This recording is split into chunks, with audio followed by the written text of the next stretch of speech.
হাক্কুল্লাহ মানে আল্লাহর হক।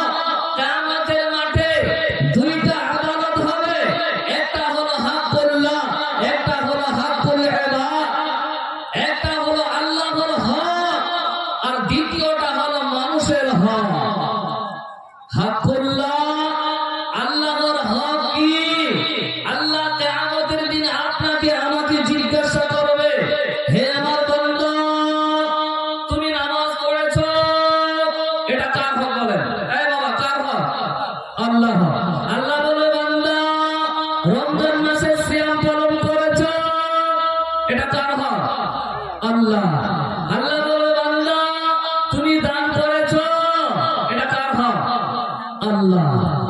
আল্লাহ বলে, বান্দা রে তুমি জিনা করেছো, চুরি করেছো, ডাকাতি করেছো, মিথ্যা কথা বলেছো, এই সমস্ত হক আছে কার? আল্লাহ। বাবা আমি আপনাকে বলি, আল্লাহ তাআলা তাআলা আপনাকে 10টা ওসিয়ত করেছেন, 10টা কথা বলেছেন। এই 10টা আপনাকে করতে বলেছেন, আমাকে আপনাকে করতে বলেছেন। এই 10টা একজন সাহাবী তিনি বলছেন, আব্দুল্লাহ ইবনে জারির বলছেন, আল্লাহর নবীকে প্রশ্ন করছেন, ইয়া রাসূলুল্লাহ, ইয়া হাবিব আল্লাহ, আল্লাহর নবী গো, কিয়ামতের দিন আমাদের হিসাব নিকাশ কে নেবে? তো আল্লাহর নবী বলছেন, কেন? আল্লাহ নবী বলছেন যে কিয়ামতের দিনে হিসাব নিকাশ আমাদের আল্লাহ নবী, আমাদের প্রভু নেবে। তখন সাহাবীটি বললেন, তাহলে টেনশন নাই। কি বললেন? তাহলে টেনশন নাই। আল্লাহ তো আমাদের রহমান, আল্লাহ তো আমাদের গফফার, আল্লাহ তো মাফ করনে ওয়ালা, আল্লাহ তো রহমান। বাবা আমার ভাই, মা বোন, আমার মনে হয় কিয়ামতের দিনে 100-র মধ্যে 95 জন মানুষ আল্লাহর রহমতে পার হয়ে যাবে। আল্লাহ হাক্কুল্লাহ, আল্লাহর হক। আল্লাহ যদি বলে, বান্দা রে তুমি এটা করনি, এটা করনি, এটা করনি, দুনিয়াতে এটা করনি, যা এটা তো করেছো, যা আল্লাহ আমি তোমাকে মাফ করে দিলাম। পারেন কি পারেন না? বলেন হাক্কুল্লাহ, আল্লাহ পারেন কি পারেন না? তবে শিরক বাদ দিয়ে 80 পয়েন্টটা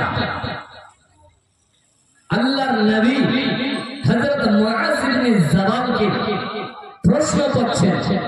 আল্লাহর নবী হযরত মুআজকে প্রশ্ন করছেন, হেমার মানে গাধা, একটা গাধার পিঠে আল্লাহর নবীর পিছনে মুআজ ইবনে জাবাল বসে আছেন, আর আল্লাহর নবী তাকে বলছেন, ফাকালা ইয়া মুআজ হাল তাদরি মা হাক্কুল্লাহ আলা ইবাদিহি ওয়া মা হাক্কুল ইবাদ। মুআজ রে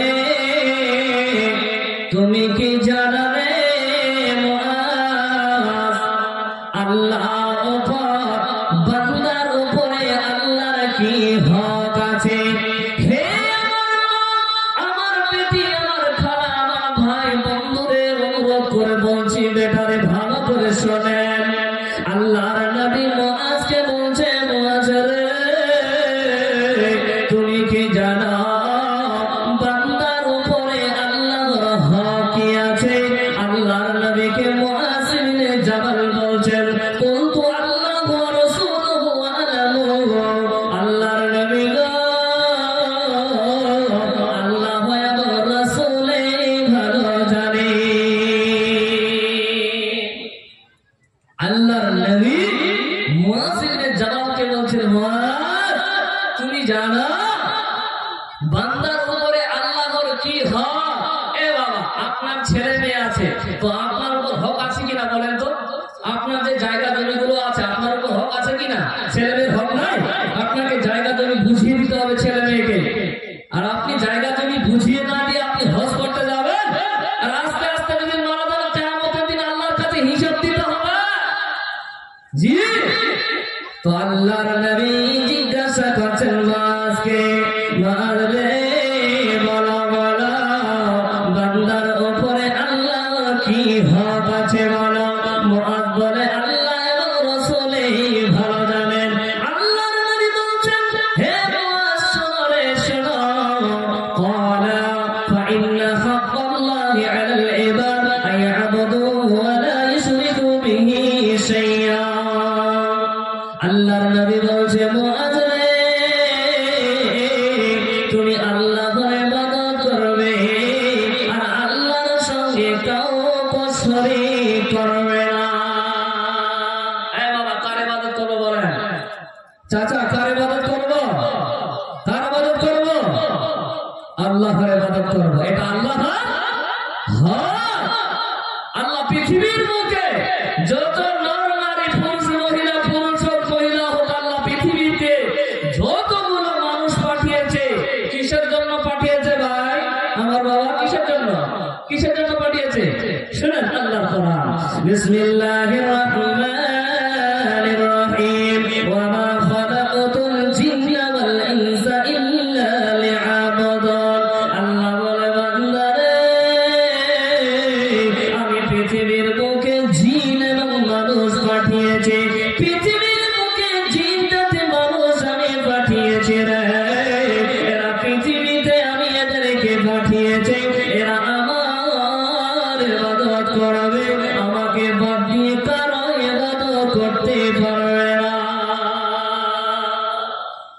বাবা বুঝাতে পারছি বাবা? মা বুঝতে পারছেন মা? ইবাদত কার করব? আল্লাহর। আল্লাহ কিসের জন্য আমাদেরকে পাঠিয়েছে? এটা হলো হাকুল্লাহ আল্লাহর হক।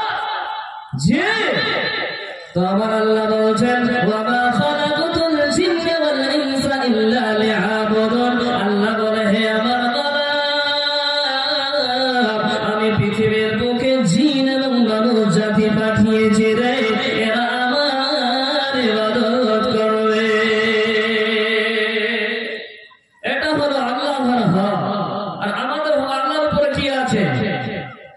আল্লাহ তাআলার নবী বলছেন হাক্কুল ইবাদা আলা আল্লাহি আল্লা ইউআজ্জাবা মান লা ইউশরিকু বিহি শাইআ। আল্লাহর নবী বলছেন মুআজ রে আল্লাহর উপরে আমাদের হক আছে আল্লাহর সঙ্গে আমরা কাউকে অংশীদার করব না। আমরা আল্লাহর ইবাদত করব আর তার সঙ্গে কাউকে অংশীদার করব না। আল্লাহ আমাদেরকে আযাব দেবে না। যখন এই কথা শুনলেন মুআজ বিন জাবাল হে মা আমার বেটি আমার খালা রে ভালো করে শুনেন মা। যখন মুআজ বিন জাবাল এই কথাটা বলেন সঙ্গে সঙ্গে আল্লাহর নবীকে বলছে ফাকুতু ইয়া রাসূলুল্লাহ আফালা উবাশশিরু বিহিন নাস। আল্লাহর নবী গো আমি কি সুসংবাদ আমি মানুষের কাছে পৌঁছিয়ে দেব? যখন এই কথা বললেন এই আল্লাহর নবী কথা বললেন যে আল্লাহ বান্দার উপরে আল্লাহর হক হচ্ছে যে আমরা আল্লাহর কি করব? ইবাদত করব তার সঙ্গে কাউকে অংশীদার করব না। যখন এই কথাগুলো শুনলেন মুআজ বিন জাবাল তো সাথে আল্লাহর নবীকে বলছেন ইয়া রাসূলুল্লাহ ইয়া হাবিবাল্লাহ আল্লাহর নবী গো আমি কি তাদেরকে গিয়ে সুসংবাদ দিয়ে দেব? আল্লাহর নবী বলছেন ক্বালা লা তুবাশশিরুহুম ফায়াতাকাল্লিমুন। না না তুমি এই সুসংবাদ তাদেরকে দিও না। কেন কেন কেন? না হলে তারা তার উপর নির্ভর করে চলবে। শুধু তারা তার উপরে নির্ভর করবে মাস তুমি বলো না। তাহলে বোঝা গেল আল্লাহর হক হলো বান্দার উপরে। বান্দার উপরে আল্লাহর হক হলো পৃথিবীতে যতদিন বেঁচে থাকব আল্লাহর ইবাদত করব। আল্লাহকে বাদ দিয়ে যদি অন্য জনের ইবাদত করে তো কি হবে? এই বাবা কি হবে বলবো? বলবো শুনবেন? শুনেন আল্লাহর কোরআন।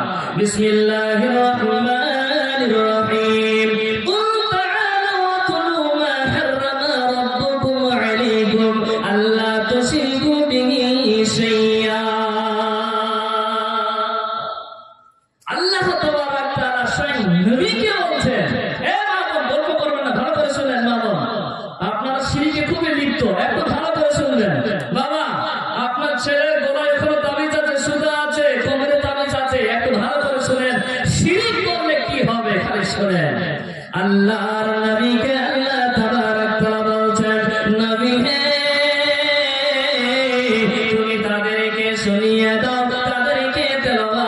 শুনি